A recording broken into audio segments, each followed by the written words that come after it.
Enquanto, ó Salvador, teu livro eu ler, meus olhos vêm abrir, pois quero ver da mera letra além a ti, Senhor.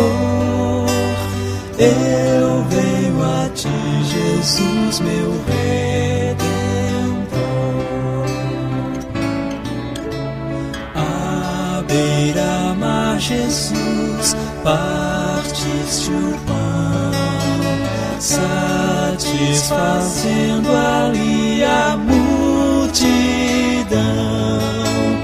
Davi do pão és tu, vem, pois assim satisfazer, Senhor, a mim.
Na presença de Deus derramar, mas só podes fluir o que estás a pedir quando tudo deixares no altar.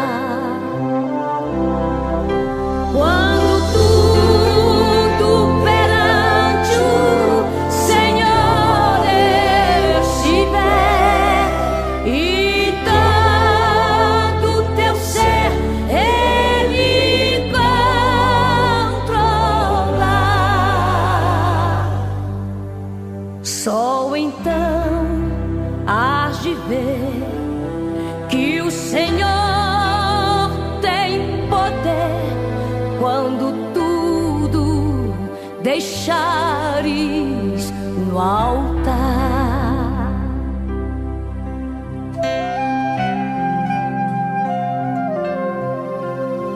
Maravilhas de amor te fará atendendo a oração que aceitar. Bom dia, na paz do Senhor Jesus, que estamos para iniciar nossa aula. São todos bem-vindos. Que as mãos do Pai, que tem nos abençoado na nossa caminhada de fé, continue sobre as nossas vidas. Amém, amados? Hoje continuamos com o nosso estudo sobre como conhecer o Senhor e servi-lo. Amém, queridos? E aqui estamos para esta aula. Não estou recebendo hoje, estou sem o meu auxiliar, pastor Wesley, está em uma missão em uma de nossas igrejas ministrando a Santa Ceia. Então, eu vou contar que você me dê um sinal como está chegando aí essa transmissão, se está assistindo, amém? Nós já vamos orar para iniciar. Que Deus nos abençoe e que os ensinamentos de Deus venham ao nosso coração, de maneira que possamos crescer na graça e no conhecimento do Senhor. Amém, queridos? Vamos orar. Pai Celeste, obrigado pela noite de paz que nos concedestes. Entrego nas tuas mãos o dia que já começou, Pai. Hoje é o dia do Senhor. Abençoe que cada um dos teus filhos estejam se preparando, se municiando, se organizando para estar na tua casa. Não só para agradecer a semana abençoada que tivemos, mas também pedir a tua proteção para os dias que virão, Pai. Oramos assim, entregando nas tuas mãos todos que vão estar comigo nesta aula, o nosso caderno de oração, que tantos pedidos estão ali, e o Senhor, por misericórdia, tem estendido as suas boas mãos para nos ajudar. Agora abençoe a todos que vão estar comigo nesta aula, Pai. Os pedidos de oração que porventura entrarem, eu já estou entregando nas tuas mãos, Pai. Abençoa essa transmissão, aonde chegar, por quem ela alcançar, que possa ser um instrumento de Deus para abençoar, para edificar, para fortalecer. Ó Deus, porque precisamos do Senhor no nosso dia a dia. Assim eu entrego nas tuas mãos este pequeno servo também, que seja capacitado pelo Senhor para essa ministração. Eu oro assim, ó Pai, com ação de graças, em nome de Jesus. Amém e amém. Louvado seja o nome do Senhor, irmãos. Eu te convido a cantarmos o 545 do Cantor Cristão. Amém? Este louvor é que nós abrimos a nossa aula e vamos louvar ao Senhor. Vai deixando aí pelo menos o seu ok, estamos aqui para eu saber que você está conosco nesta aula. Amém? Vamos, jovens alunos da escola, a palavra de Deus estudar, boas novas ouvirmos de Cristo, em favores reais alcançar. Oh, vem, vem, vem, vem, se escolhe ouvir boas novas dos céus, boas coisas ali aprendemos da bendita palavra de Deus. Vamos, jovens alunos da escola, pois queremos louvar ao Senhor, seus conselhos ouvir com respeito, que se ensinam ali com amor. Oh, vem, vem, vem, vem, se vem na escola comigo, ouvir boas novas do céu, boas coisas ali aprendemos da bendita palavra de Deus. Jesus ser presente na escola, inspirando-nos santo poder, e que sempre do estudo aqui feito, muito fruto possamos colher. Oh, vem, vem, vem, vem, sim, vem na escola comigo, ouvir boas novas dos céus, boas coisas ali aprendemos da bendita palavra de Deus. Amém, amados? Louvado seja o nome do Senhor. Aqui estamos em mais um domingo para estarmos louvando ao Senhor. Está aí o nosso evangelista Rosival Nascimento, diácono Dilson Fernandes dos Anjos, está sempre conosco, Deus abençoe. E aqui estamos para mais esta aula, e estou convidando a vocês a estarem conosco, porque eu creio que Deus tem algo para o teu coração, para a sua vida, e que você seja muito abençoado, não é? Nessa aula que nós estamos e estaremos ministrando para o teu coração. A palavra de Deus, ela é lâmpada para os nossos pés, ela é luz para o nosso caminho, mas nós precisamos estar muito atentos ao que ela passa para nós. Quando nos propusemos fazer um estudo sobre como conhecer o Senhor e servi-lo, porque nós precisamos de entender o que e por que estamos pregando o Evangelho nesses dias. A palavra de Deus diz com muita clareza em Isaías 60, as trevas cobriram a terra e a escuridão os povos. Uma das estratégias de Satanás é criar dificuldade para as pessoas entenderem a palavra, ou cegar o entendimento dos incrédulos para que eles não vejam em Jesus a solução para todos os seus problemas. A falta de paz, a falta de harmonia no lar, não é? A falta de uma governância também eficaz e que de fato cuide das necessidades do povo e tantas outras necessidades que nós temos, o Senhor tem para nós a resposta aqui. Por isso que o Salmo 119, 105 deixa claro o trabalho da Bíblia nas nossas vidas. Está lá, lâmpada para os meus pés é a tua palavra e luz para o meu caminho. Se você vai pregar a palavra, não é? Você tem que estar como está lá em 2 Timóteo 2,15. Procura apresentar-te a Deus como obreiro aprovado, que não tem do que se envergonhar e que maneja bem a palavra da verdade. Louvado é o Senhor Jesus. Maria de Oliveira Bastos, oh Deus. Um abraço, minha irmã querida. Se Deus quiser, vamos estar aí com vocês no mês de agosto. Um abraço na nossa família toda aí. Então, queridos, vai falar de Jesus, vai falar dos seus propósitos, tem que conhecê-lo.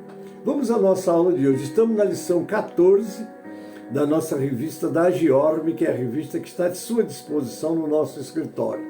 E os temas são como conhecer a Deus e os anjos, trabalho da comunidade angelical e a missão da igreja aqui na Terra.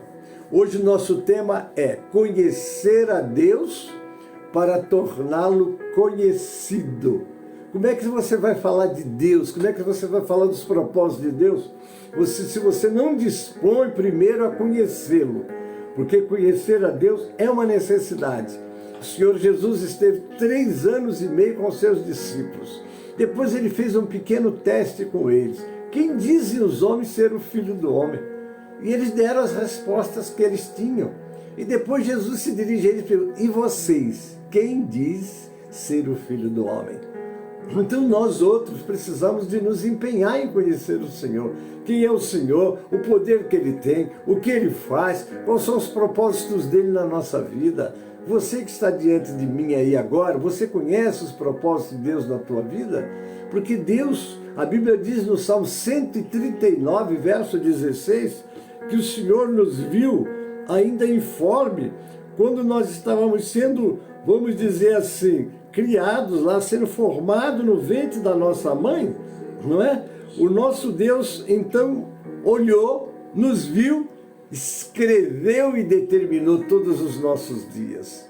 Mas agora o fator principal não é você conhecer a Bíblia assim, é você agora buscar de Deus, Senhor, o que quer? Qual é a tua vontade para a minha vida? Por que eu estou nesse emprego? Por que eu estou nessa família? Por que eu moro aqui nesse endereço? Qual é o propósito? Eu quero conhecer a tua vontade. Eu quero fazer a tua vontade. Hoje o nosso tema começa, eu quero que tu abra a tua Bíblia em Jeremias, capítulo 2, do versículo 11 ao versículo 13. Olha o lamento de Deus pelo povo que o abandonou, que não o conhecia. Está aqui, eu vou ler. Jeremias, capítulo 2, 11 a 13, diz, acaso alguma nação trocou os seus deuses, que contudo não são deuses? Mas o meu povo trocou a sua glória por aquilo que é de nenhum proveito. Espantai-vos disto, ó céus, horrorizai-vos e ficai verdadeiramente desolados, diz o Senhor, porque o meu povo fez 2 maldades, olha só, 2 maldades, a mim me deixaram o manancial de águas vivas e cavaram para si cisternas rotas que não retêm as águas. Meu Deus, que coisa séria, que declaração, que lamento sério Deus faz através de Jeremias. Trocaram o Senhor pelo que não era de valor nenhum, pelo que era de valor nenhum. Então imagine, queridos, a necessidade que nós temos de buscar, examinar as Escrituras. Aqui está a palavra, são 66 livros de experiências vividas pelo povo, que transmite para nós tanto os valores do acerto, como também os resultados da falta de conhecimento, da falta de conhecer os propósitos de Deus. essa nação de Israel tinha recebido Deus uma nação. Em ti, Abraão, e na tua semente serão benditas todas as nações da terra. Então, a família de Abraão, aquele povo escolhido de Deus, tinha uma missão de tornar Deus conhecido. Mas ao invés de eles levarem o conhecimento para Deus, trocaram o Deus, como o Senhor fez a comparação, uma cisterna rota que não retém as águas, deuses que não existem, não é? Como aconteceu naquele combate de Elias com os 850 profetas, 450 profetas de Baal e 400 profetas de Azera. Quantos deuses eles tinham? Que não tinha, que não existia. Então, ali Elias fez e mostrou o verdadeiro Deus. Ele desafiou, se Baal é Deus, serviu. Mas se o Senhor é Deus, vamos servir ao Senhor. Queridos, sempre estamos tendo esses embates.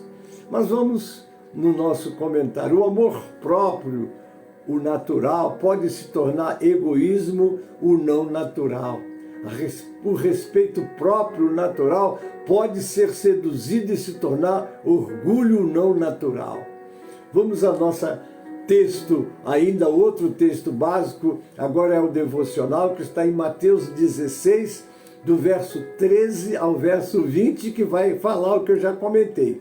E chegando Jesus às partes de Cesareia de Filipe, interrogou os seus discípulos, dizendo: quem dizem os homens ser o Filho do Homem? E eles disseram: um João Batista, outros Elias, outros Jeremias, ou um dos profetas. Disse-lhes ele: e vós, quem dizeis que eu sou? E Simão Pedro respondendo disse: tu és o Cristo, o Filho do Deus vivo. O que Simão Pedro está dizendo aqui? Tu és o Messias, o Filho do Deus vivo, o ungido, que é isso que a palavra Cristo quer dizer. E Jesus respondendo disse: bem-aventurado és tu, Simão Barjonas, porque tu não revelou a carne e o sangue, mas meu Pai que está nos céus. Aqui deixa eu abrir um parênteses antes de continuar a leitura devocional. Aqui eu já vejo Deus separando Pedro para ser o pastor, o primeiro pastor da igreja, porque ele tinha 12 apóstolos, 12 discípulos, mas foi a Simão que Deus visitou, porque Deus conhece os nossos corações. Eu continuo: pois também eu te digo que tu és Pedro, e sobre esta pedra, que era o próprio Jesus, edificarei a minha igreja, e as portas do inferno não prevalecerão contra ela. A igreja é ativa, a igreja não é derrotada, a igreja sofre perseguição, mas ela está aí firme, não é, queridos? Porque essas portas aí, as vidas estão escravizadas por Satanás. Ele fecha a porta da ignorância, a porta do desconhecimento, a porta das trevas nas vidas, não é? Porque porta serve para guardar o que tem dentro, não é isso? Então porta não ataca, mas protege. Por isso que você tem porta na sua casa, por isso que as cidades eram feitas portões enormes, não é isso? Então as portas se fecham, mas não resiste à palavra de Deus. Quando você está cheio do Espírito Santo, quando você tem uma vida no altar, quando você é um homem que leva as coisas de Deus a sério, sobe no púlpito e abre a Bíblia, Deus é quem vai falar por seu intermédio, não é você. Às vezes nós nos preocupamos tanto com o que vamos pregar, como vamos pregar, e esquecemos de buscar no Senhor: Senhor, o que tu tens para o teu povo hoje? Qual é a palavra? Qual é o ensinamento? Às vezes você tem ideias suas e ideias dos outros também, mas você precisa de ter o Senhor. É Ele que tem a palavra. Eu estou aqui, preparei essa aula desde segunda-feira, preparando esta aula, não é para trazê-la para vocês hoje aqui, mas eu depois paro e digo: Senhor, qual é a palavra que tu tens para o teu povo? E muitas das vezes uso pouco tudo que eu coletei para trazer nesta aula, ou bastante, mas a grande verdade que eu sempre peço: Senhor, que seja o Senhor falando, não Gênesis, porque se o Gênesis falar vai cansar o povo, mas se Deus falar, o povo vai ser reanimado, vai ser animado, vai progredir, vai vencer as lutas, para um mundo que jaz no maligno. Então, queridos, olha o que o Senhor vai dizer para Pedro: pois também eu te digo que tu és Pedro, e sobre esta pedra que é Jesus edificaria a minha igreja, e as portas do inferno não prevalecerão. É a igreja que prevalece. Agora no verso 19 diz: e te darei as chaves do reino dos céus. Você sabia que tem uma chave no reino do céu e ela está nas nossas mãos? Estava nas mãos de Pedro, agora está nas tuas mãos, nas minhas mãos. Te darei a chave do reino dos céus, e tudo o que ligares na terra será ligado nos céus, e tudo que desligares na terra será desligado nos céus. Que coisa, querida! Aí você disse: mas pastor, então nós temos a chave do céu, nós que abrimos o céu para as pessoas? Exatamente. Quando você prega o evangelho para uma pessoa, o Espírito Santo vai convencê-la, você foi o instrumento, porque a Bíblia diz: como crerão se não há quem pregue? Então você prega a palavra e o Senhor vai trabalhar na conversão das pessoas, mas você tem que fazer a sua parte, que é pregar a palavra. E quando você prega a palavra, você está abrindo as portas do céu para essa vida ou para essas vidas. Por isso eu disse: te darei a chave do reino dos céus, e tudo que ligares na terra, porque eles se converteram, está ligado também no céu. E tudo que desligar, como desligar? Você olha a alma perdida e se fecha para ela. Você tem a chave, você tem a palavra, você tem aquilo que pode levar as pessoas a conhecer a Deus. Eu conheci a Deus através de alguém que bateu no meu peito: Gênesis, você precisa de Jesus. Eu estava nas trevas, queridos. Nós todos, antes de conhecermos o Senhor, estamos nas trevas, porque a palavra trevas, na palavra hebraica, quer dizer ignorância, não conhecer o Senhor. Por isso que aqui no capítulo 4, verso 17 do livro de Mateus, diz que o povo que estava em trevas, olha só como é que ele diz. Eu começo no 15, que diz 4:15, diz assim: a terra de Zebulon, terra de Naftali, junto ao caminho do mar, além do Jordão, a Galiléia das nações. Agora o 16 do capítulo 4 de Mateus: e o povo que estava assentado em trevas viu uma grande luz, e aos que estavam assentados na região e sombra da morte, a luz raiou. Como raiou a luz? O dia amanheceu para ele? Não, todos os dias eles viam a luz do sol, mas a luz do conhecimento de Deus está no verso de número 17. Desde então começou Jesus a pregar e a dizer: arrependei-vos, porque é chegado o reino dos céus. Então, como é que o reino chegou? Jesus agora estava abrindo a porta para eles. Depois passou a missão para os discípulos, e agora essa missão está em nós. O 20 para fechar: então mandou os seus discípulos que ninguém dissesse que ele era Jesus o Cristo. Amém, queridos? A nossa missão, a tua missão, a minha missão principal é trazer o reino de Deus às pessoas. Eu vou começar a fazer um comentário. Em Jeremias 2, o profeta se dirige ao povo de Judá e Jerusalém, chamando-os ao arrependimento por seu adultério espiritual, que é a idolatria. O capítulo começa com Jeremias lembrando ao povo a fidelidade de Deus a eles do passado, desde o seu tempo no Egito até a sua entrada na terra prometida. Ele então acusa o povo de se afastar de Deus e de cometer adultério espiritual por adorar outros deuses. Jeremias usa várias metáforas para descrever a idolatria do povo, inclusive comparando-o a um jumento selvagem que se afasta do seu dono e a um ladrão pego em flagrante. Ele enfatiza que o povo abandonou a fonte de águas vivas, que é Deus, e cavou para si cisternas rotas, os ídolos que não retêm as águas. Que são os ídolos? Nada, não é? Imagens criadas pelo homem, coberta de ouro, coberta de prata, embelezada, e eles que se prostram. Ela tem ouvidos, não ouve, tem boca e não fala, tem olhos e não vê. E eles trocaram. que coisa tremenda, terrível. O profeta então se dirige aos líderes e sacerdotes de Judá, acusando-os de falsos ensinos, desviando o povo. Querido, quando você pega um copo d'água e diz, beba esse copo d'água, a fé vai sair de Deus, vai ser colocada naquela água. Não é isso? Água benta, água não sei do que, água... eu estou trazendo uma água lá do mar da Galileia, aquela água serve para quê? Para quê? Jesus esteve lá para preparar o povo, para sair para pregar, mas agora Jesus está aqui em São Paulo, está em todos os estados, está em todas as nações, onde houver alguém que o busque em espírito e em verdade.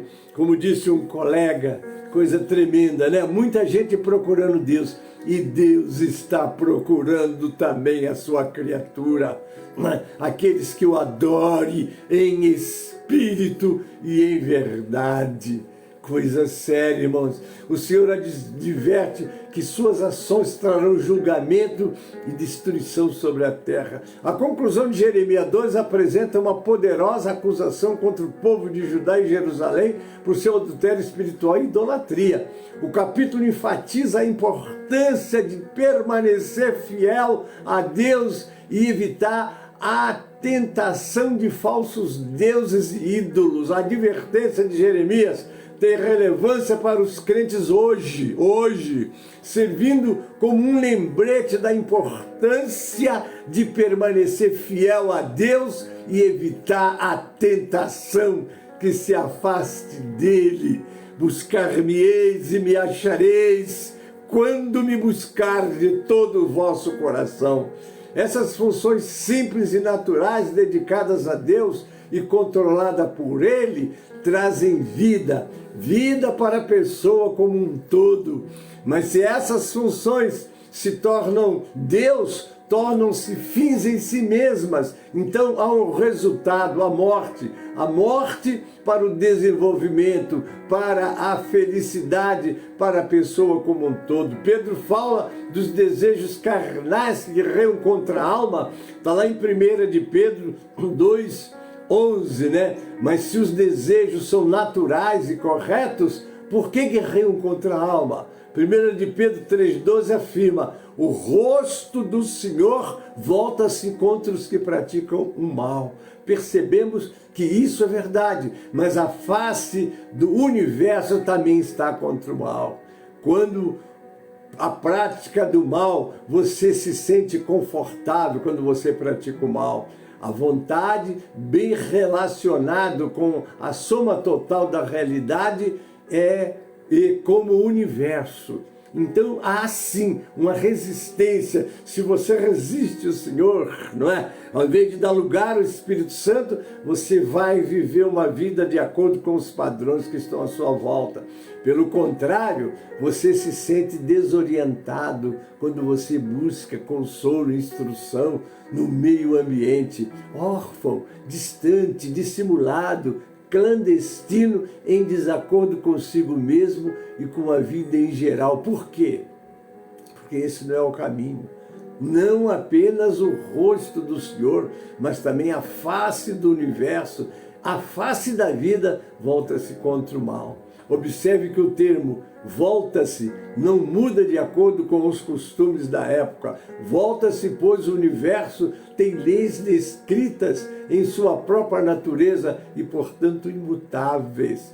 Pois onde a inveja, ambição, egoísta, aí há confusão e toda espécie de males. Está lá em Tiago 3,16. Se a inveja e a ambição egoísta são naturais, por que trazem confusão e toda espécie de males? Porque não trazem ordem e tudo bem?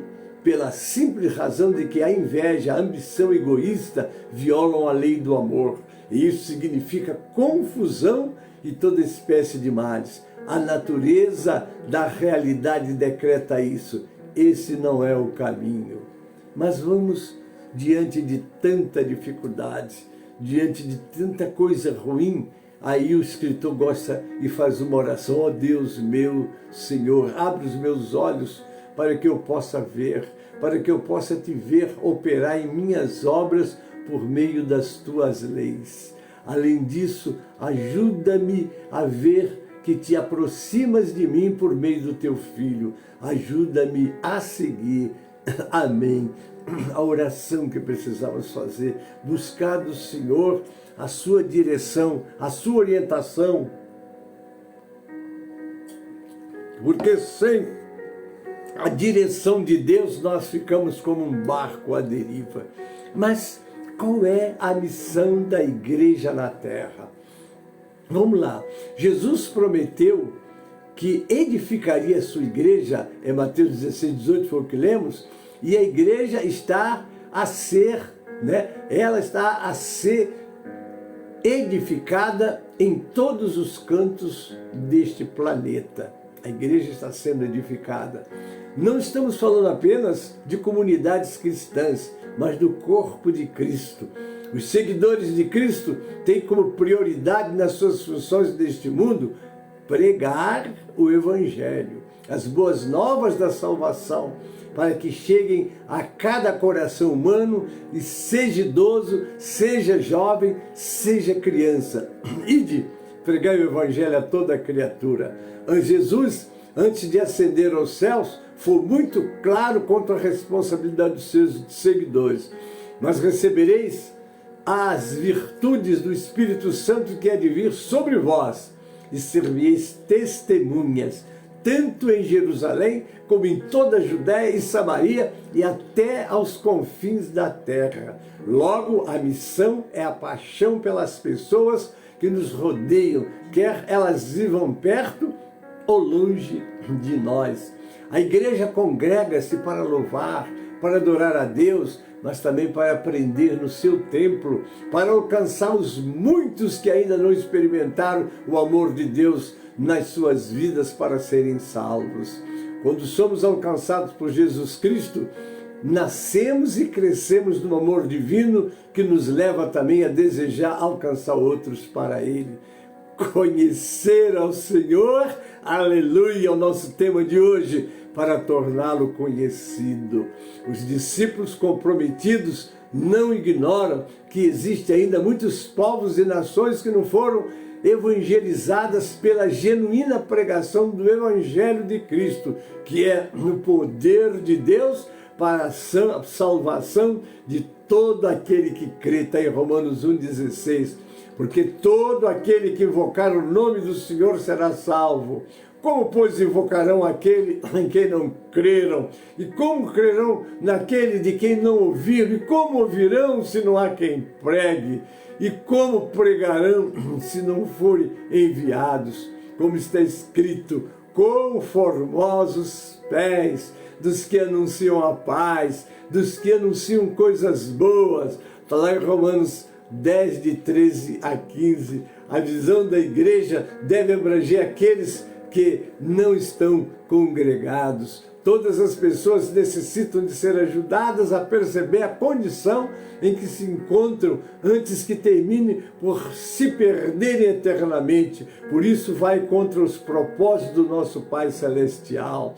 Essa foi a preocupação de Paulo, o chamado apóstolo do gentio, ao seu discípulo Timóteo. Olha o que ele diz: admoesto-te, pois, antes de tudo, que se façam deprecações, orações, intercessões e ações de graças por todos os homens, pelos reis e por todos os que estão em eminência, para que tenhamos uma vida quieta e sossegada, em toda piedade e honestidade, porque isto é bom, agradável diante de Deus, nosso Salvador, que quer, aleluia, glória a Deus, que todos os homens se salvem e venham ao conhecimento da verdade. Está lá em 1 Timóteo 2, 1 a 4. Se Deus quer que todos os homens se salvem, e se Ele próprio se empenhou enviando o seu bendito Filho Jesus Cristo para ser o Salvador do mundo, também nós devemos identificar com seu coração e propósito.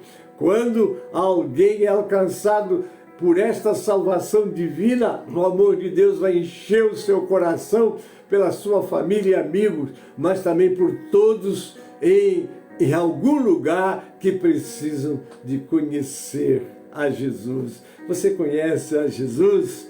você precisa procurar conhecê-lo e também torná-lo conhecido. Glória a Deus. Essa benignidade de Deus leva os pecadores ao arrependimento, a receber o seu perdão e a terem uma nova vida com poder para dominar o pecado e a não ser mais dominado pelo pecado.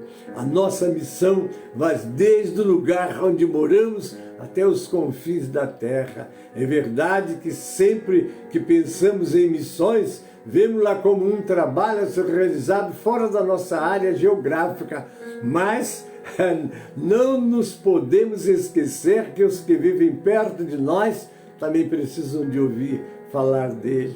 Todos nós somos chamados para servir a Deus, tal como Paulo explicou aos Tessalonicenses, como dos ídolos vos convertestes a Deus, para servir ao Deus vivo e verdadeiro. Está lá em 1 Tessalonicenses 1,9. A salvação reflete-se no nosso amor a Deus, servindo-o na pessoa de nosso próximo, sendo uma testemunha viva da graça divina, reconhecidos e gratos pela nossa nova criação em Cristo. Porque se alguém está em Cristo, nova criatura é. As coisas velhas passaram e tudo se fez novo. Todos aqueles que receberam esta salvação têm uma função especial no corpo de Cristo. E onde estiverem colocados é para dar fruto. Cumpre-se na nossa vida o sublime propósito que diz a carta de Pedro: mas vós sois a geração eleita, o sacerdócio real, a nação santa, o povo adquirido, para que anuncieis as virtudes daquele que vos chamou das trevas para a sua maravilhosa luz. Todos nós que fazemos parte do corpo de Cristo, estamos conscientes de onde fomos resgatados, do trabalho de amor e misericórdia que Deus operou em nós e de que maneira Deus nos quer utilizar. Você foi salvo para servir, você foi abençoado para abençoar outros. O que Deus requer de nós é que estejamos dispostos a ser, a estar, a ir aonde Ele nos mandar. São tremendos os testemunhos missionários que temos ouvido, estamos a ouvir e ouviremos neste mundo. A missão é feita com gente obediente ao chamado de Deus. Aquele que leva a preciosa semente, andando e chorando, voltará sem dúvida com alegria, trazendo consigo os seus molhos. É o Salmo 126, versículo 6. Temos a responsabilidade de viver a própria fé que é necessária para conhecer a Deus. Às vezes eu ouço pessoas falando como se Deus não existisse no momento, como se Deus tivesse passado por aqui há 2000 e tantos anos, mas agora está lá ao lado do Pai, sentadinho lá. Ele não está lá não, Ele está aqui comigo, está aí com você. Ele mesmo disse lá em João 14, no versículo 12, aquele que crê em mim fará as obras que eu faço e fará maiores do que estas, porque eu vou para o Pai. Queridos, Filipenses 2,13 diz: o querer e o efetuar está segundo a boa vontade de Deus. Isso quer dizer o quê? Que Ele continua trabalhando, mas agora através de você, através de mim. Você vai fazer maiores obras, mas não é você, é Ele. Ele disse lá em João capítulo 15, verso 5, na parte B: sem mim nada podes fazer. Por isso, quando você terminar uma obra, que o nome do Senhor foi glorificado, almas foram salvas, vidas foram transformadas, nunca diga: eu digo, o Senhor fez. Eu fui apenas um instrumento nas mãos dele. Por isso que Paulo diz: o que semeia não é nada, não é? O que rega não é nada. Tudo é Deus que faz nascer, crescer e, aleluia, ser um canal de bênção. Somos luz, aleluia, nessa terra. Somos o sal e a luz nesta terra. Está lá em Mateus 5, 13 e 14. criados para trazer o sabor de Deus para o mundo e para servir como luz brilhando no meio da escuridão. Não somente devemos ler e compreender a palavra de Deus, mas devemos aplicá-la obedientemente e permanecer fiéis. Está lá em Hebreus capítulo 12, o próprio Jesus deu a maior importância a amar a Deus com tudo o que somos e amar ao próximo como a nós mesmos. Está lá em Mateus 22, 36 a 40. É impossível comando sem o compromisso de continuar lendo e aplicando a sua verdade revelada em sua palavra. Estas são as chaves para verdadeiramente conhecer a Deus. É claro que as nossas vidas envolverão muito mais, tal como o compromisso com a oração, a devoção, a adoração e o companheirismo. Entretanto, isso só surge depois que fizermos uma decisão de seguir Jesus e as suas promessas em nossas vidas, aceitando que nós, por conta própria, não podemos verdadeiramente conhecer a Deus. Só então as nossas vidas podem ser cheias de Deus e podemos ter a experiência de conhecê-lo pessoalmente e intimamente. Isso é muito importante, queridos, porque como é que você vai pregar um Deus que você não conhece? E às vezes nós ouvimos pessoas falar de Deus sem ter uma experiência pessoal com Ele, não que uns tenham e outros não tenham, mas isso é uma questão de buscar, de viver e de praticar a palavra, né? Porque é como disse Jó: eu ouvia falar de ti, mas agora os meus olhos te veem. Agora imagine o que Jó está dizendo neste versículo. Ele está dizendo que ele ouvia e anunciava o Senhor, mas agora na provação, na grande provação da vida dele, ele pôde ver Deus. Daí a necessidade de nós não corrermos das lutas, mas pedirmos forças a Deus para vencê-las. O teste de Jesus com os seus discípulos.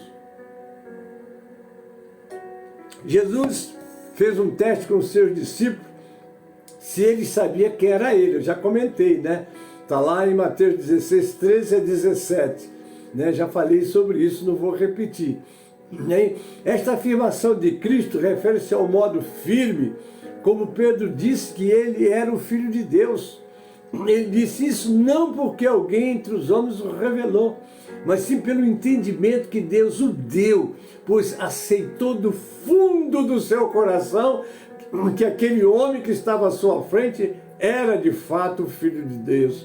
Foi uma declaração firme como uma rocha, pois Pedro era um homem de caráter forte, muitas vezes até duro em seu modo de agir. No entanto, Deus operou no seu íntimo e ele, através da fé que foi sendo moldada em sua alma, confessou a Cristo tal coisa.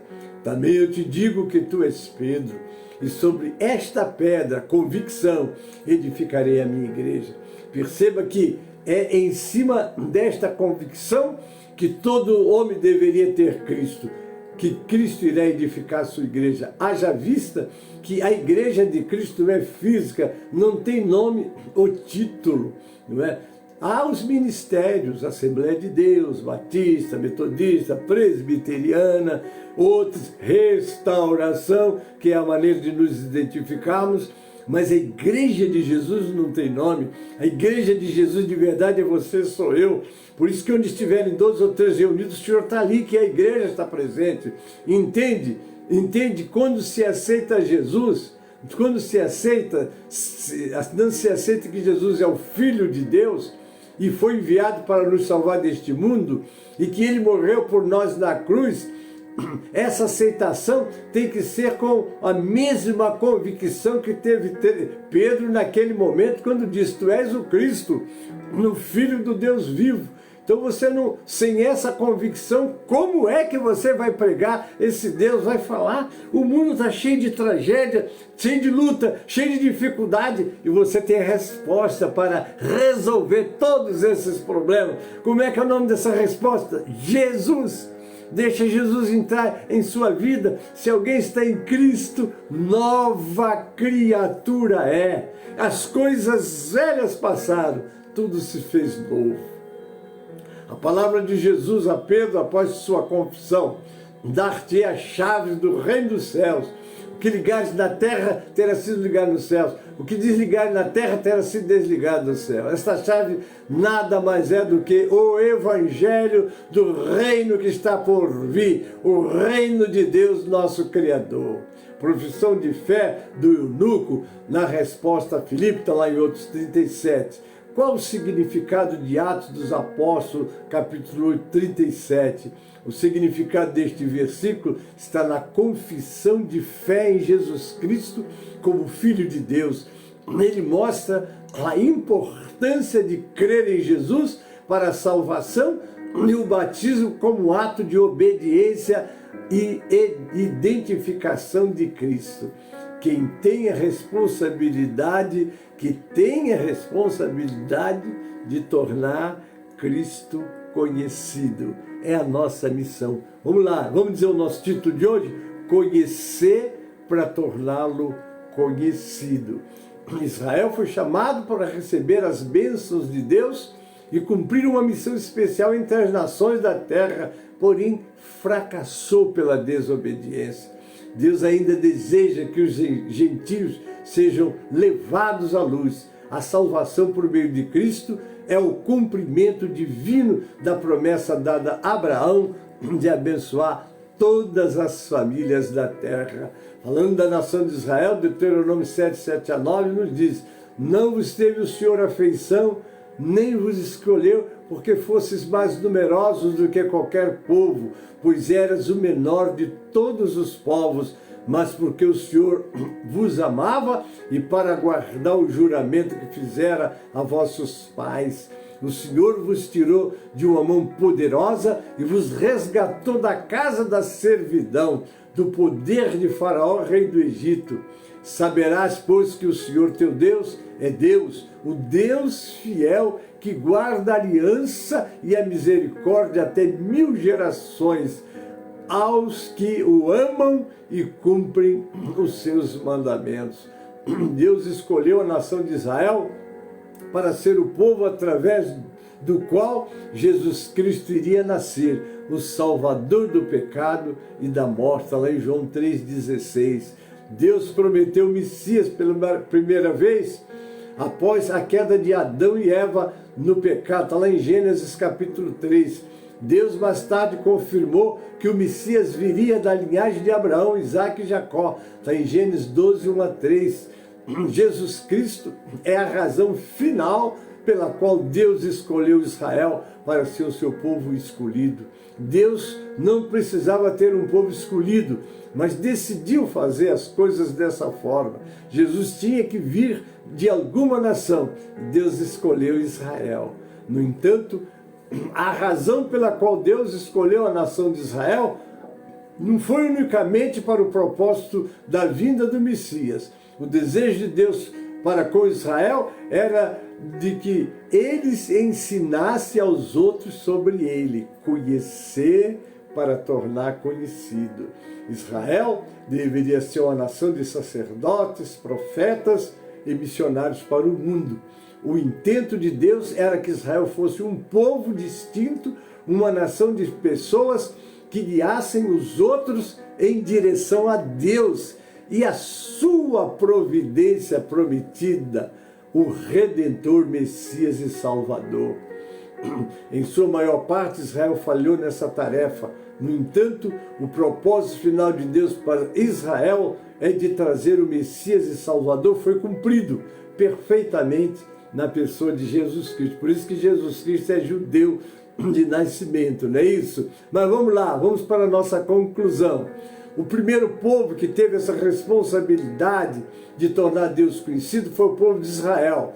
Como falharam, cabe à igreja do Deus vivo essa importante missão. Tirarei essa missão desta nação e darei a outra nação. Essa outra nação é a igreja. E o preparo para essa missão está com os pastores, como lemos em Efésios 4, 11 a 16, eu passarei. E ele mesmo deu uns para apóstolos, outros para profetas, outros para evangelistas e outros para pastores e doutores, querendo o aperfeiçoamento dos santos, para a obra do ministério, para a edificação do corpo de Cristo, até que todos cheguemos à unidade da fé e ao conhecimento do Filho de Deus, ao homem perfeito, à medida da estatura completa de Cristo, para que não sejamos mais meninos inconstantes, levados em roda de todo vento de doutrina, pelo engano dos homens que com astúcia enganam fraudulosamente. Antes, seguindo a verdade em amor, cresçamos em tudo naquele que é a cabeça, Cristo, do qual todo o corpo, bem ajustado e ligado pelo auxílio de todas as juntas, segundo a justa operação de cada parte, faz o aumento do corpo para a sua edificação e amor. Aí está, queridos, eu estou encerrando, né? Aquele que aceita Jesus como Filho de Deus tem a missão de pregar o Evangelho a toda criatura, homens e mulheres, pois tornam-se um discípulo do Senhor. Amém, queridos? Nós já estamos encerrando a nossa aula. Muito obrigado pela sua presença. Essa foi a lição número 14. E eu quero dizer a vocês que essa revista, obra está no nosso escritório à sua disposição. Você vai poder ter a revista na mão e ler, não é? E estudar, não é? E ter todo esse material com vocês. Obviamente que aqui eu faço uma apresentação um pouco mais recheada, que você pode fazer também, mas o conteúdo tem a base na nossa revista, amém? E agora eu quero conhecer os nossos aniversariantes. Você fez aniversário esse mês? Então louvado seja o nome do Senhor. Eu estou te convidando agora para nós cantarmos o hino 137 do cantor cristão, e já estamos caminhando agora para o encerramento. Vamos cantar o louvor e eu volto para conhecer os nossos aniversariantes. Amém? 137 do cantor cristão.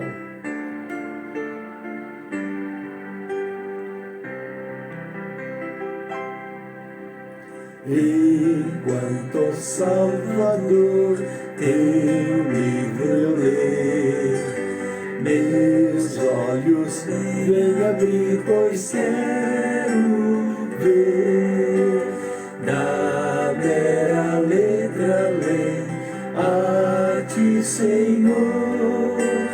Eu venho a ti, Jesus, meu Redentor. Carla Silva, bem-vinda, Pai do Senhor. À beira-margem, Jesus, partiste o pão, satisfazendo ali a multidão. Davi, do pão és tu, vem, pois assim satisfazer, Senhor, a mim. Amém, amados. Agora vamos conhecer os nossos aniversariantes. Você fez aniversário esta semana? Parabéns. Deus te abençoe e multiplique esses anos por muitos e muitos anos, na alegria e graça do Pai Celeste. Amém? Vamos recitar o versículo do aniversariante? Vamos lá? Salmo 90, versículo 12. Ensina-nos a contar os nossos dias de tal maneira que alcancemos corações sábios. Parabéns, Deus te abençoe grandemente, te dê muitos dias na presença do Pai. Agora estamos encerrando, vamos orar encerrando, e eu te convido a estar conosco no clamor do meio-dia. Também temos o clamor das irmãs às 18 horas, não é? E eu também estarei transmitindo o nosso culto hoje. Falamos em pregar o Evangelho. Hoje é o nosso culto de missões em todas as igrejas do Ministério de São Miguel Paulista. Deus abençoe os pastores.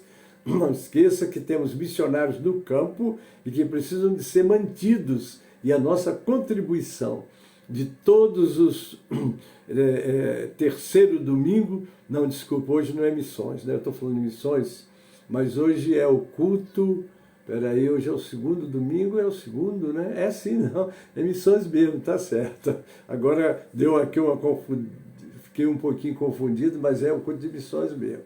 Hoje é o culto de missões. Leva a sua oferta, você está ajudando missionários, estamos aí no Brasil e até fora dele, levando a palavra, participando de missões até internacionais, às vezes, né?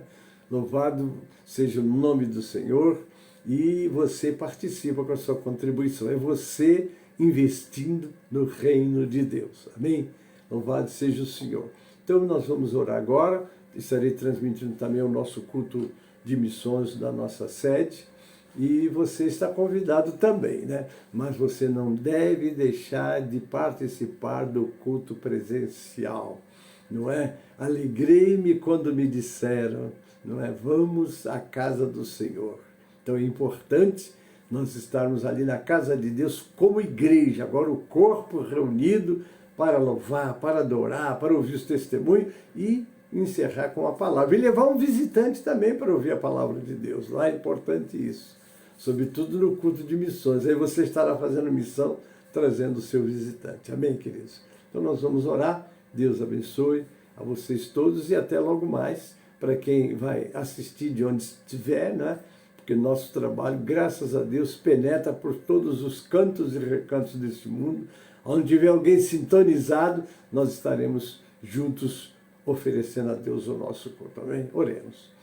Pai Celeste, recebe a nossa gratidão pelos momentos que passamos com os teus filhos. Obrigado pela palavra. Fale e complete nos corações aquilo que este pequeno servo, pelas suas limitações, não conseguiu, ó Senhor, transmitir. Mas abençoa. Também quero orar pelo culto das irmãs que vai acontecer agora no dia 23, 24 e 25 em Salvador, Bahia. Abençoa tua serva, presidente, irmã Eliette, e suas companheiras, e sua diretoria, e ajuda que possamos chegar lá e sermos nas tuas mãos instrumentos abençoados e abençoadores. Eu oro também pelos aniversariantes, conceda a eles muitos anos de vida na tua presença, Pai. E por todos que estão comigo e que entrarão depois através dos grupos, eu já oro e entrego nas tuas mãos. Se algum pedido for colocado, Pai, eu já intercedo em nome de Jesus. Dá a tua resposta e a tua intervenção, Pai. Eu oro assim, agradecido, em nome de Jesus, para a glória do Senhor Jesus. Amém e amém. A graça do Senhor Jesus e o amor de Deus, nosso Pai, a comunhão e as consolações do Espírito Santo, seja convosco, amados, e com todo o povo de Deus que está na terra. Amém e amém.